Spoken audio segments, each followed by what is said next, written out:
Bismillahirrahmanirrahim. Ila hadratin Nabil Mustafa Muhammad Rasulullah sallallahu alaihi wasallam wa ala alihi wa ashabihi wa tabi'ina tabi'un wa tabi'ina wa jami'il muhaddisina wal mufassirina wa awliya'il muhammadiyin wa khususa ila hadrati al-kutubil maktum wal barzahil maktum wal khatamil muhammadiyil maghluma bil Abbas Ahmad bin Muhammad At-Tijani radhiyallahu anhu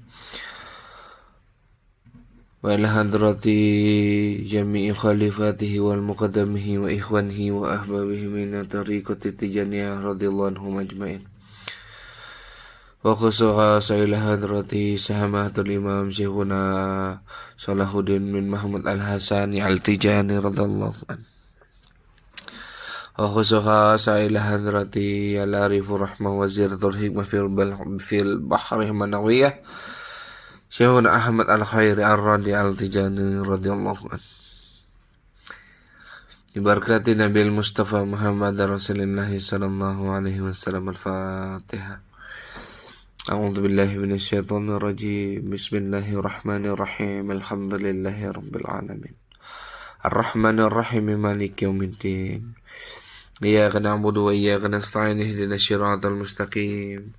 صراط الذين أنعمت عليهم غير المغضوب عليهم ولا الضالين آمين اللهم صل على سيدنا محمد الفاتح لما أخلق والخاتم لما سبق ناصر الحق بالحق والهادي إلى صراطك المستقيم وعلى آله حق قدره ومقداره العظيم الحمد لله Alhamdulillahi Rabbil Alamin wahdahu wassalatu wassalamu ala ashrafil anbiya wal mursalin wa ala alihi wa asmihi rasulillahi ajma'in. Tabarakallahu radiyallahu ta'ala anhu Syekh Ahmad bin Muhammad At-Tijani anin Nabi amin. Alhamdulillah, pada kesempatan ini kita berkumpul lagi nih dalam kajian As-Surah yang mana semoga Allah memandang kita sebagai orang-orang yang benar-benar menjadikan Allah tujuan dari semua kehidupan kita. Semoga kita semua dipandang Allah sebagai hamba yang menjadikan Allah adalah keinginan di seluruh kehidupan kita. Karena sangat luar biasa meruginya manusia ketika jiwa kita diliputi oleh selain Allah. Akhirnya apa? Akhirnya sadar atau tidak sadar kita mentuhankan diri kita sendiri.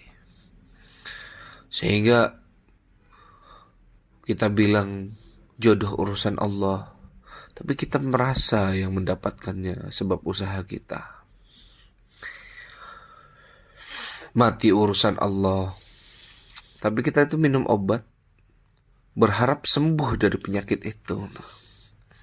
Padahal ketika Allah takdirkan kita sakit, Allah hanya minta kita untuk bersandar kepada Dia. Tapi kan lisan kita masih bilang semoga Allah sembuhkan kita. Masih ada campur tangan hawa nafsu kita di dalam diri kita ini. Ketika kita sakit, kita seakan-akan sakit ini gak boleh menempel pada tubuh kita tuh. Sehingga apa tuh? Lahir tuh sebuah penyakitnya itu takut mati itu. Kalau manusia takut mati karena apa? Manusia itu takut mati. Itu karena banyaknya Tuhan di dalam relung jiwanya tuh. Sehingga bila datang tuh di hari terakhir kehidupan manusia, maka setan akan menguji dia itu. Akhirnya condong jiwanya kepada sesuatu yang Allah murkai. Kan ini bahaya. Ini bahaya. Makanya manusia dituntut oleh Allah untuk beribadah kepada Allah. Makanya Allah berfirman kan, "Ma khalaqul jinna wal insa illa liya'budun." Adalah kuciptakan jin dan manusia kecuali untuk beribadah kepada Allah. Maknanya apa? Mengenal Allah. Semua ibadah itu agar kita semakin mengenal Allah. Tapi ternyata kan kotornya jiwa kita membuat kita bahwa ibadah membuat kita lebih baik daripada hamba Allah yang lain. Nah, ini penyakit. Makanya gak bisa ibadah. Orang ibadah itu harus dapat dia keikhlasannya. Harus sampai dia pada maqam mukhlis. Kalau sudah mukhlis, sampai dia pada maqam mukhlas. Makanya kalau gak sampai pada maqam mukhlas, ya udah ibadahnya hanya aku-akuannya aja. Hanya aku-akuannya aja. Makanya Allah berfirman itu dalam hadis qudsi itu. Apa itu? Al-ikhlasu sirru min asrari udi'uhu qalba man asya'u min ibadi. Ikhlas itu adalah sir dari beberapa sir-sirku, itu kata Allah, yang aku titipkan di dalam hati para hambaku yang aku kehendaki. Nah, kita ini ikhlas kan masih ngomong gitu. Oh, saya sudah ikhlas. Kita ini ikhlas masih ngomong. Masih bisa kita ucap kita ikhlas. Makanya masih banyak syirik-syirik khafi di dalam diri kita ini. Kita bilang oh, Allah, tapi kita masih tuhankan diri kita ini. Kita masih Tuhan ibadah. Ya sama, kita masih mentuhankan ibadah kita. Makanya orang-orang yang merasa dirinya lebih baik daripada hamba Allah yang lain, nah dia mentuhankan ibadahnya tuh. Orang yang merasa ilmunya lebih baik daripada orang hamba Allah yang lain, maka dia mentuhankan ilmu itu tuh dalam dirinya. Walaupun lisannya ngomong Allah gitu. Ngomong Allah.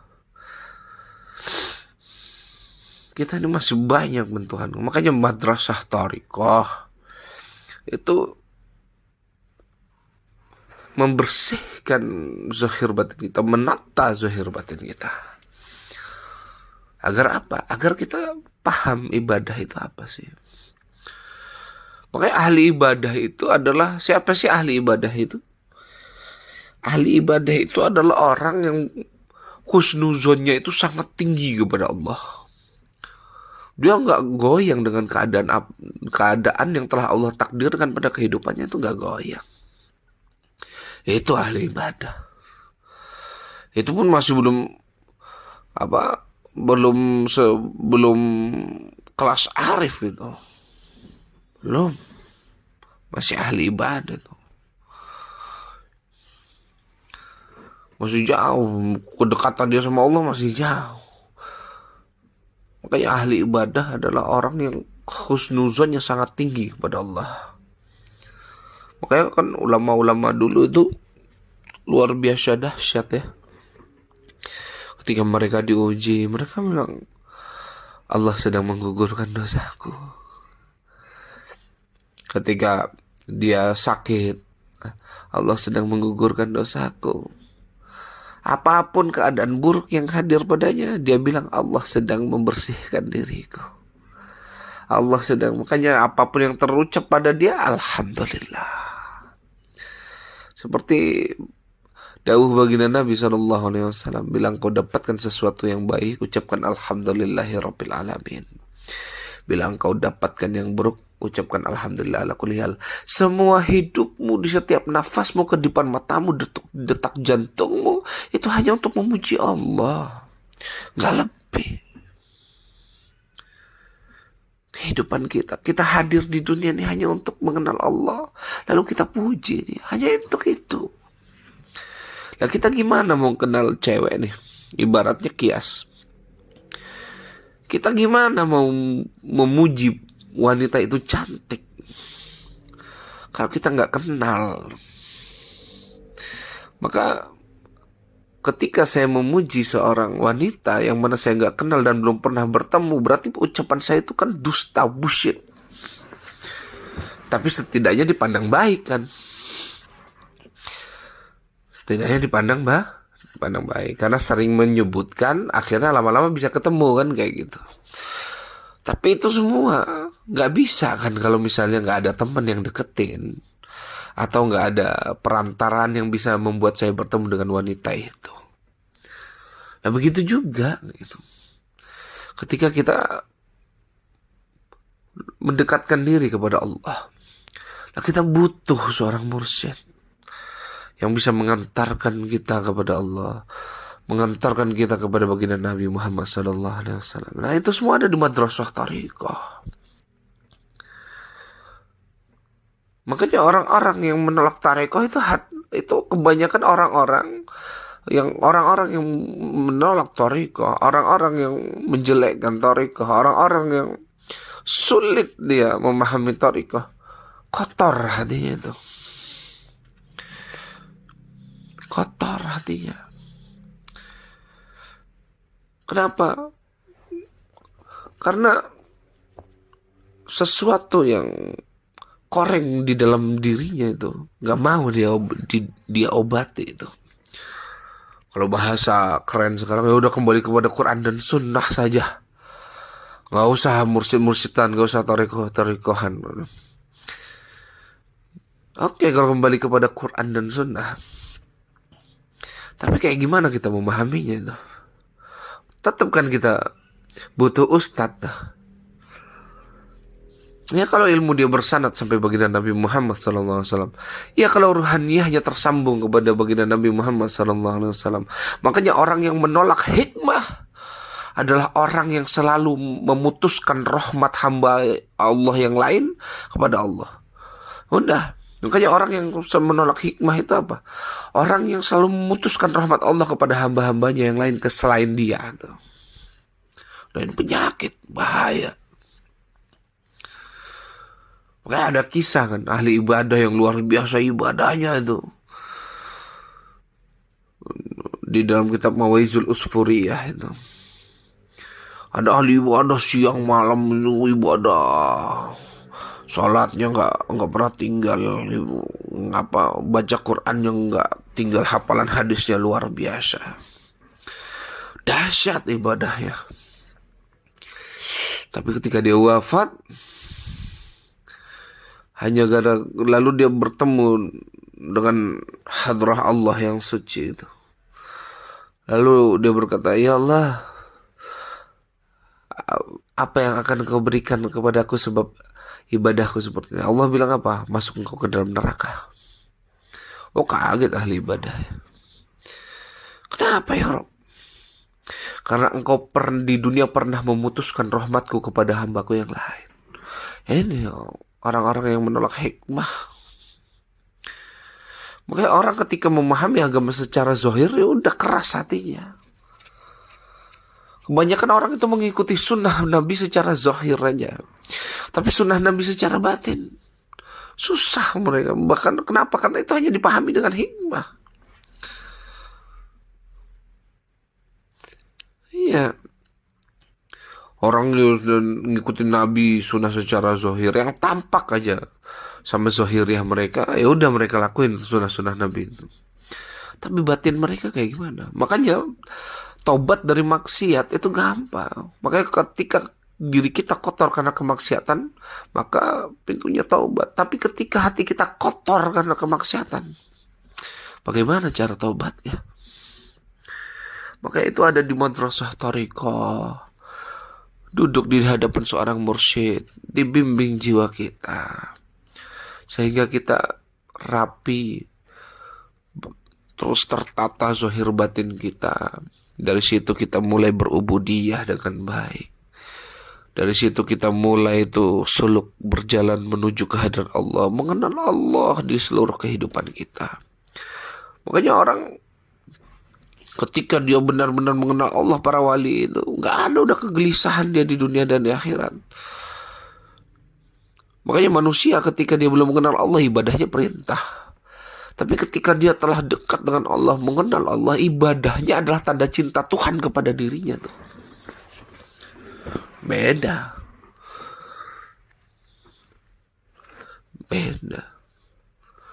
Makanya ketika anak tuh belum mengenal, ibaratnya anak nakal tuh. Berarti kan dia belum mengenal orang tuanya tuh. Dia masih kecil. Ini, nak beli ke warung, nanti ibu kasih 2.000. Beli, perintah kan. Ketika salah, kenapa salah ini? Ibunya, akhirnya si anak bilang, ini ibu pemarah nih. Tapi ketika benar ibu kasih 2.000, ini ibu yang sayang nih. Anak yang masih kecil loh.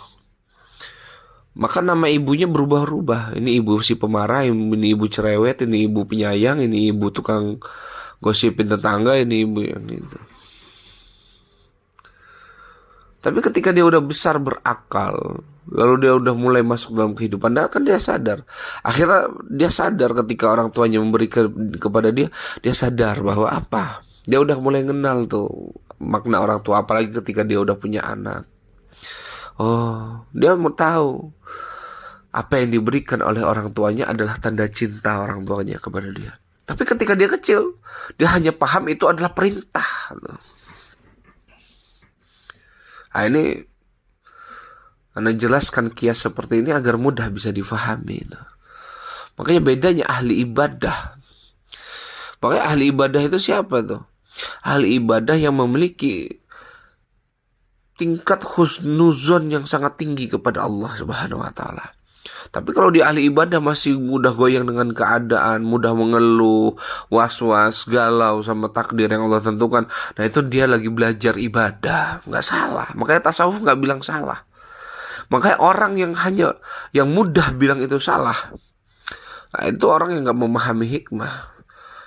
Makanya kan gampang kan. Makanya orang yang hanya berhenti pada zahir agama itu gampang menilai ibadah orang lain. Wah itu sesat, itu syirik, itu khurafat, bid'ah, kafir seperti itu. Lakum dinukum waliyadin, padahal sama-sama sholat.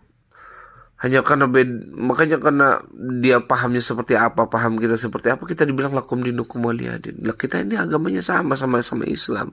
Tuhan kita sama, Nabi kita sama, Quran kita sama, hadis kita sama. Apa yang bedain kita? Lu gak dapat hikmah, gua dapat hikmah. Makanya ketika Sayyidina Ali bin Abi Thalib karamallahu wajhah ditanya itu sama sahabat, "Ya Ali, kami baca Quran. Engkau baca Quran, tapi kenapa engkau seperti orang yang sangat spesial kali? Kenapa engkau lebih spesial daripada kami? Sedangkan Quran yang kita baca sama." Apa kata Sayyidina Ali? "Bedanya engkau tidak mendapatkan hikmahnya. Aku mendapatkan hikmah Quran." Hikmah itu istilah aja. Bahasa lainnya sir, bahasa lainnya makrifat, bahasa lainnya hakikat. Engkau membaca Quran ya hanya dengan baca itu, sedangkan kami membaca itu yang mendapatkan cahaya makrifat gitu. Itu yang membuat kami lebih daripada antum. Itu kata Sayyidina Ali bin Abi Thalib. Enggak, yang bedain apa? Antum tidak dapat hikmah, kami dapat hikmah. Makanya manusia itu terpenjara dengan akal duniawinya tuh. Akhirnya agama itu hanya teks. Makanya agama tanpa ruhaniyah itu hanya sebuah doktrin, teks agama saja. Akhirnya ya udah ibadah, ya udah dia rasa ibadah. Tapi ternyata ketika menghadapi kehidupan goncang goyang deh.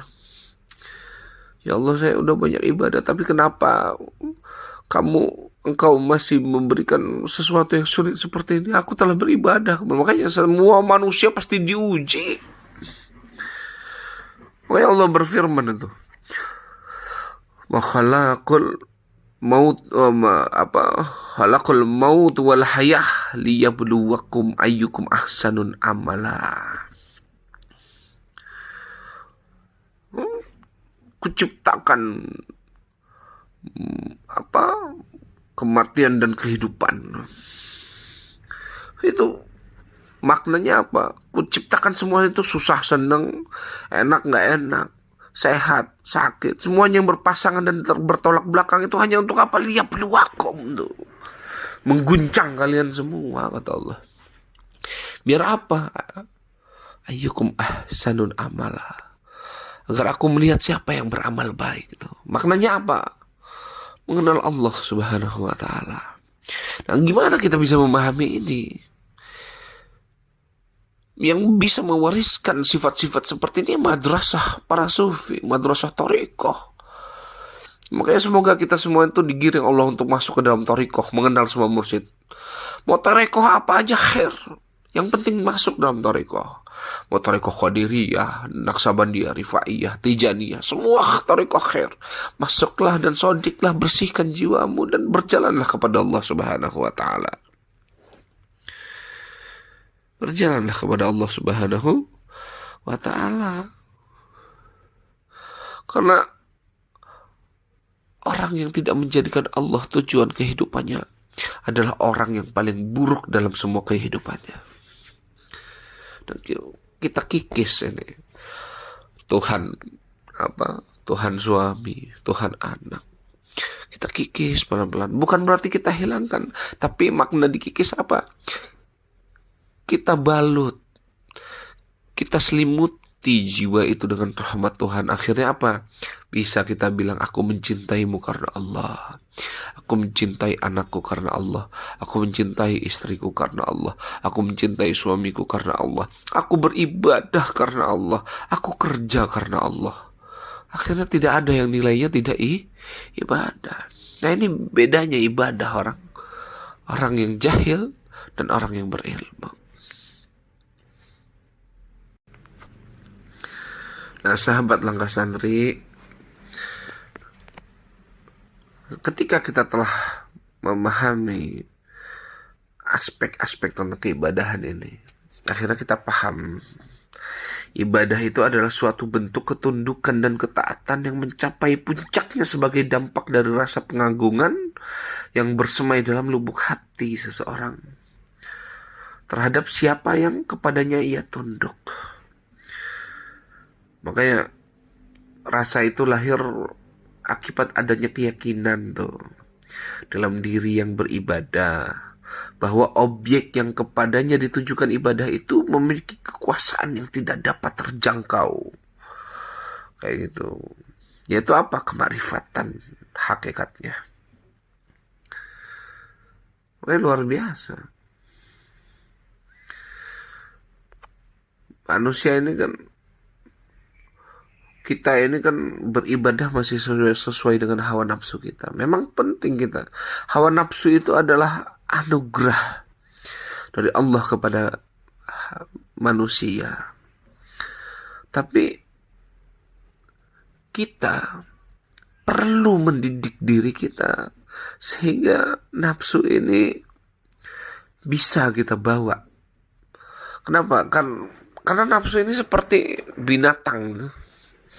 Dia perlu dijinakkan, dia perlu dididik. Kalau anjing sudah jinak, sudah patuh, dia bisa membawa kita dan bermanfaat buat kita dan menjadi binatang yang bisa kita gunakan dalam keseharian harian kita. Begitu juga hawa nafsu. Dia adalah karunia Allah, anugerah Allah dalam diri kita. Kita didik hawa nafsu kita. Kita ajarkan hawa nafsu kita. Sehingga dengan itu kita mulai itu berjalan dan mengenal Allah. Gak mungkin kalau kita bunuh hawa nafsu kita itu. Makanya kalau ada kias para ulama bilang, bunuhlah hawa nafsumu. Kayak gitu kan. Bunuhlah, penggallah hawa nafsumu. Itu kias. Makanya orang ketika nggak masuk dalam madrasah thariqah, madrasah ahli sufi, atau di hadapan mursyid yang kami baca buku secara teks, ya udah memahaminya secara teks, benar-benar teks. Padahal sejatinya paham agama itu diwariskan dari ruhaniyah kepada ruhaniyah. Orang yang paham agama bukan berarti yang dia tamatan Al-Azhar Kairo atau Yaman atau tamatan Universitas of Makkah internasional. Enggak. Siapa orang yang paham agama? Mereka yang diwarisi dari ruhaniyah, orang yang diwarisi dari hakikat al-Muhammadiyah. Sampai itu dia kepada hakikat al-Muhammadiyah. Nah, mulai itu dia paham agama. Ketika dia paham agama, dia baru berjalan suluk. Kita gimana mau mengenal Allah? Mengenal tarekoh aja kita nggak mau. Bukan berarti tarekoh itu lebih baik. Enggak. Tarekoh itu bukan sebuah kelompok atau organisasi. Jalan kedekatan kau kepada Allah. Bukan seperti madrasah taklim atau madrasah apa. Tarekoh itu adalah jalan engkau mengenal Allah. Bukan taklim. Bukan pengajian tarekoh itu. Bukan. Hanya saja orang-orang tarekoh ada yang membuka pengajian dan taklim. Tapi yang jalan tarekoh yang sesungguhnya itu apa? Naik. Berhadapanlah engkau dengan mursyidmu. Maka engkau akan dibimbing. Itu jalan yang masih perawan sampai sekarang. Hanya mereka yang memiliki mahar tinggi yang bisa menikahi anak-anak gadis sang raja. Kita harus punya kebersihan jiwa ketika berhadapan dengan seorang mursyid.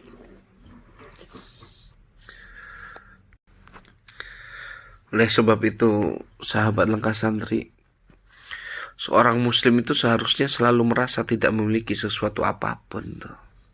Makanya kita dulu masih aja merasa memiliki anak punya kita. Makanya kita lisan aja ketika bilang, aku cinta sama dia karena Allah. Kalau belum sodik jiwanya, itu hanya lisan doang.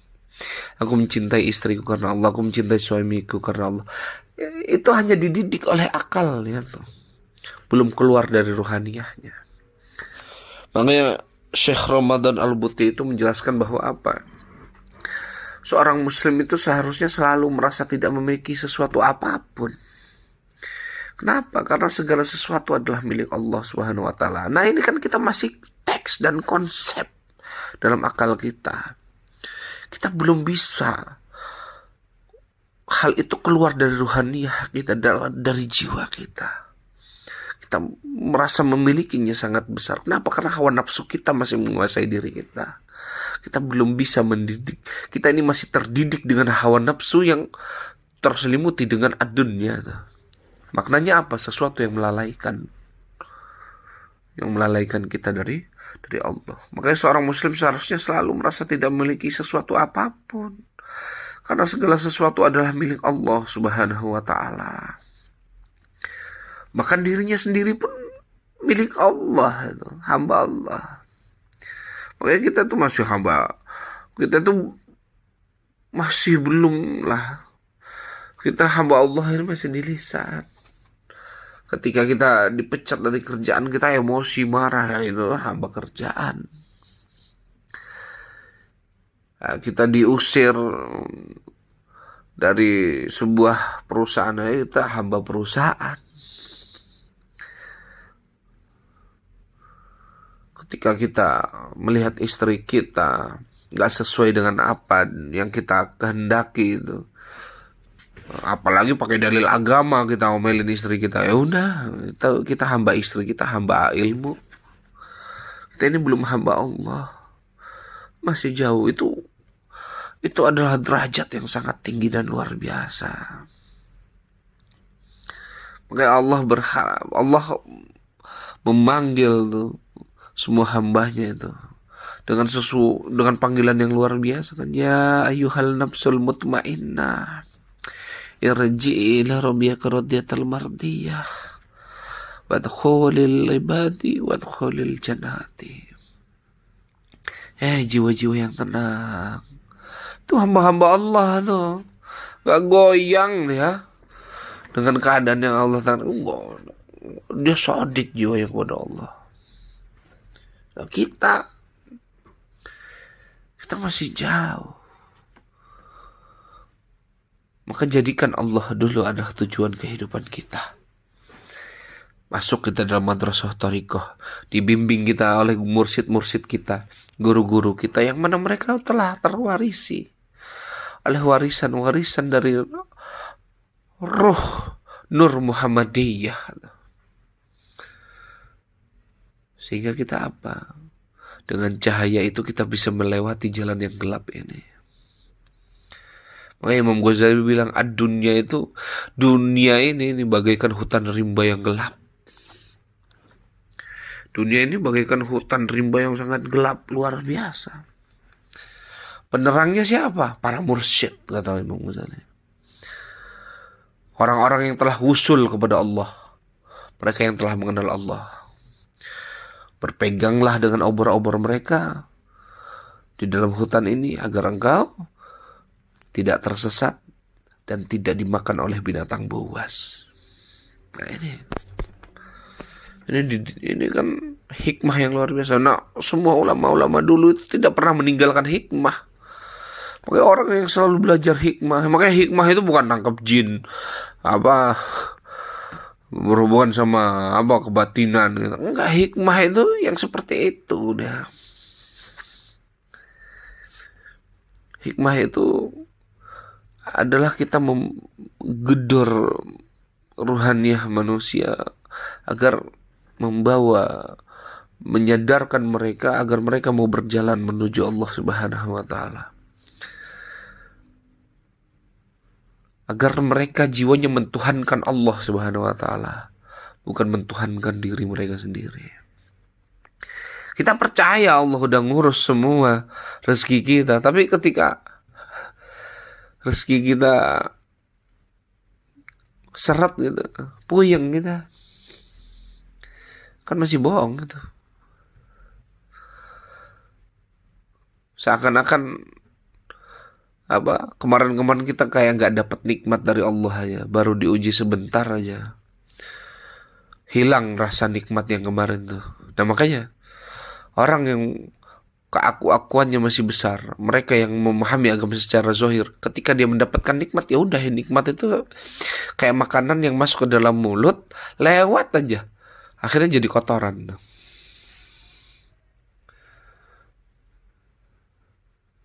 Tapi orang yang benar-benar dia mendekatkan dirinya secara zahir dan batin kepada Allah Subhanahu wa taala, nikmat yang kemarin itu masih terkunyah dalam, ibaratnya itu nikmat yang kemarin aja belum hilang, Allah masih ngasih nikmat lagi.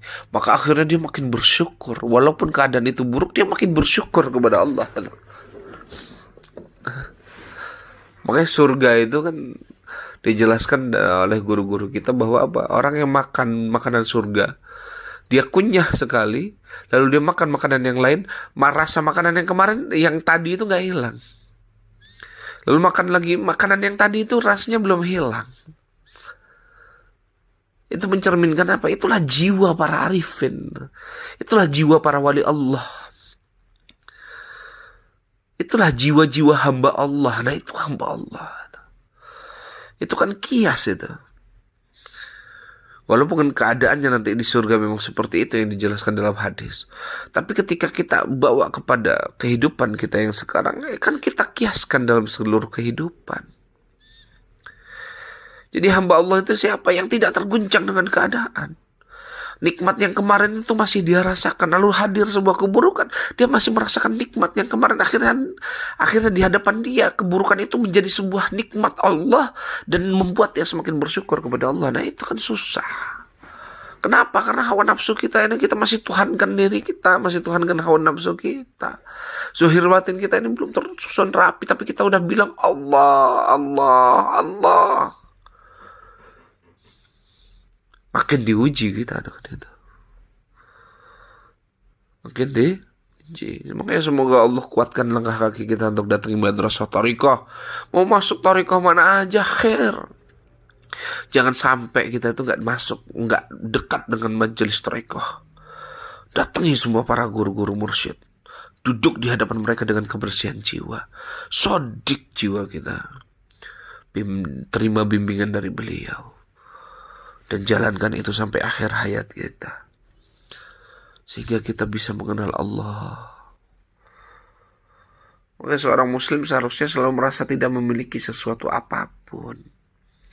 Karena segala sesuatu adalah milik Allah.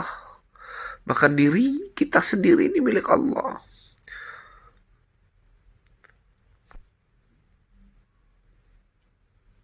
Makanya ada ungkapan dalam tasawuf itu. Ditanya tuh, madrasah tasawuf, madrasah para sufi, madrasah thariqah itu apa sih? Itu melepaskan jiwa bersama apa yang Allah kehendaki. Maknanya apa? Ya udah menerima. Ketika kita menerima dengan sifat sabar, syukur. Kita sabar bukan muka merengut. Sabar dengan tersenyum, bersyukur pun dengan tersenyum. Sabar dan syukur itu kan sifat, bukan sesuatu yang harus kita tampakkan. Yang kita tampakkan itu kan kita menerima.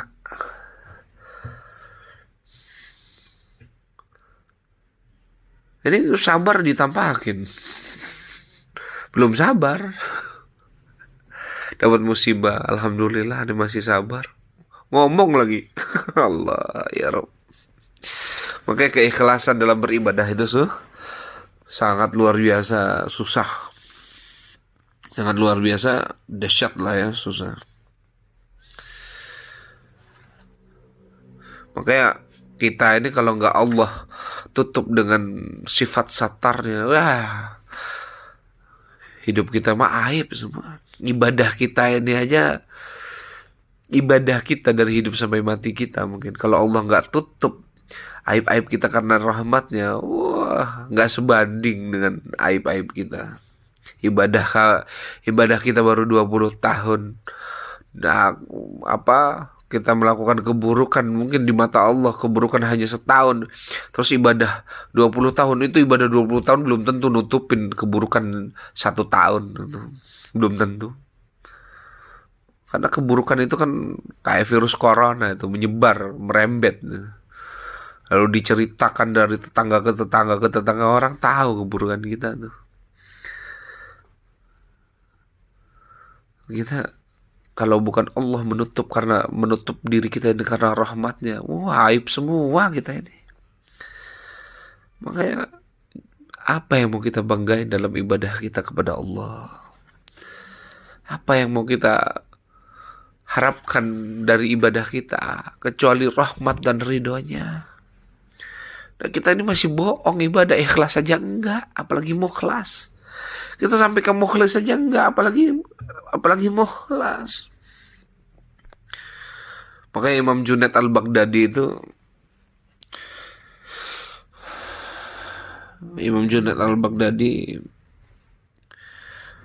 dalam kitab Salamil Al-Fudala itu mengungkapkan bahwa al-ikhlasu nasfiyatul amali minal laqadurati. Ikhlas adalah nasfiyatul amal. Dia tuh menjernihkan amal. Jadi ibadah kita jernih sebab ikhlas. Minal qadurati, dari kekeruhan. Jadi ikhlas itu menjernihkan. Lalu bagaimana kita bisa mendapatkan sifat ikhlas itu? Lalu bagaimana kita mendapatkan sifat ikhlas itu? Datang kita ke madrasah thariqah.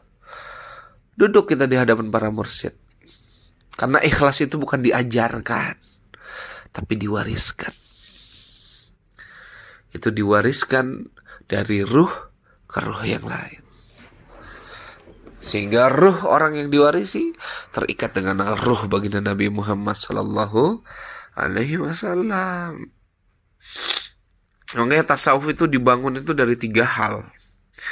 Pertama apa? Komitmen dari bergantungnya kita kepada Allah. Kita benar-benar bergantung kepada Allah. Lalu mengorbankan segala apapun hanya untuk menuju kepada Allah. Dan tidak mentuhankan ikhtiar dan usaha kita atas setiap kehidupan dan perjalanan kehidupan kita. Enggak. Benar-benar Allah, ya udah. Kita kerja aja udah. Tapi kita paham bahwa ini adalah suratan takdir ilahi ya. Nah kayak gitu kan konsep masih gak dapat kan. Itu masih dibimbing kita sama akal, bukan dari ruh. Nah, makanya duduk di hadapan seorang mursyid, masuk dalam madrasah thariqah, kita mulai mengenal hal itu nantinya. Ya, makanya ahli ibadah adalah apa? Ana ulangi. Ahli ibadah itu apa sih? Ahli ibadah adalah orang yang husnuzonnya sangat tinggi kepada Allah Subhanahu wa taala di dalam segala keadaan dan kehidupannya. Itu ahli ibadah. Belum arif itu ya, belum arifat. Belum ma'rifat, belum mengenal Allah, belum ma'rifatullah, belum mengenal Allah. Masih ahli ibadah. Bagaimana arif? Masya Allah. Ya, kita sampai di sini aja udah cakep. Sampai di ahli ibadah ya udah cakep. Makanya ahli ibadah adalah orang yang husnuzonnya sangat tinggi kepada Allah dalam segala keadaan dan kehidupannya. Dia gak terguncang dengan apa-apa yang Allah takdirkan dalam kehidupannya. Baik, buruk, susah, senang, enak, gak enak. Semua adalah penampakan majelah rahmat ilahiyah. Apapun yang hadir di hadapannya. Dan kita ketika dia masuk dalam wilayah itu, yang dia keluarkan hanya untuk memuji Allah Subhanahu wa ta'ala. Itulah ahli ibadah. Itulah ahli ibadah. Makanya orang kalau masih ngeluh dalam kehidupan tapi dia ahli ibadah, dia baca kitabnya, kita baca Quran luar biasa, sholat duhanya luar biasa, tahajudnya, lalu ketika diguncang, goncang jiwanya, berarti selama ini dia bukan ibadah, belajar beribadah. Nah ini indahnya tasawuf. Tasawuf itu memeluk insan-insan yang merindukan Tuhannya, tapi dia tidak tahu jalannya. Makanya dibawa dia untuk mengenal Allah Subhanahu wa ta'ala. InsyaAllah semoga bermanfaat kajian As-Surah kali ini. Makanya kalau kita mau banggakan ahli ibadah ya, sekali lagi lah, kalau kita mau banggakan ahli ibadah yang ibadah yang paling banyak dia yang di antara makhluk ini siapa sih? Iblis. Kok kita banggain ilmu yang paling banyak ilmunya iblis? Iblis tuh setiap langit itu beda itu kan nama-namanya. Seperti kajian anak sebelumnya kan. Luar biasa. Makanya jangan banggain ibadah kita. Jadikan ibadahmu untuk mensucikan dirimu, bukan mensucikan orang lain. Jadikan ibadahmu untuk mentazkiyah dirimu, bukan menilai ibadah orang lain.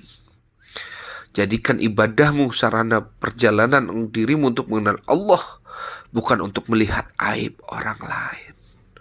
Semoga manfaat kajian As-Surah ini, dan semoga Allah rahmati kita, dan kita dipandang sebagai orang-orang yang menjadikan Allah tujuan kehidupan kita, di seluruh kehidupan kita, di dunia dan di akhirat.